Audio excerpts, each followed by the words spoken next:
പുലർച്ചെ സൂര്യരശ്മി പതിച്ചു തുടങ്ങുമ്പോൾ തന്നെ 40 ഡിഗ്രിയാണ് ചൂട്. ഉച്ചയോടെ കൂടുതൽ തീക്ഷ്ണമാവുന്നു.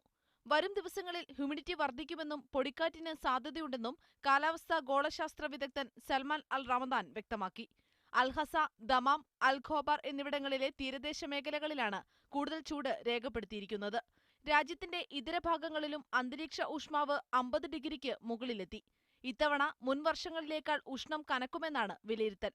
Riyadh, Al Kharj, Dammam, Jubail, Al Ahsa, Al Khafji, Nariyah എന്നിവിടങ്ങളിൽ വ്യാഴം, വെള്ളി ദിവസങ്ങളിലും 50 ഡിഗ്രിക്ക് മുകളിലാവും അന്തരീക്ഷ ഊഷ്മാവെന്നാണ് കാലാവസ്ഥാ നിരീക്ഷണ കേന്ദ്രം പ്രവചിക്കുന്നത്.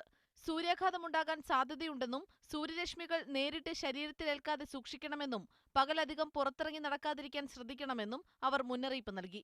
തൊഴിൽ മന്ത്രാലയം അനുശാസിക്കുന്ന ഉച്ചസമയത്തുള്ള ഇടവേള കൃത്യമായി പാലിക്കണമെന്ന് കമ്പനികൾക്ക് കർശന നിർദ്ദേശമുണ്ട്.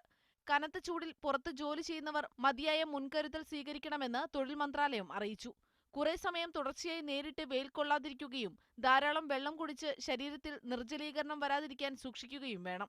അന്തരീക്ഷത്തിൽ ചൂടുയരുമ്പോൾ വാഹനങ്ങൾ കൂടുതൽ ചൂടായി തീ പടരാനുള്ള സാധ്യതയുണ്ടെന്നും കൃത്യമായ ഇടവേളകളിൽ വാഹനങ്ങൾ സർവീസ് നടത്തണമെന്നും അധികൃതർ അറിയിച്ചു. കനത്ത ചൂടിനെ തുടർന്ന് 2 വാഹനങ്ങൾ ഓടിക്കൊണ്ടിരിക്കെ ദമാമിൽ കത്തിനശിച്ചു.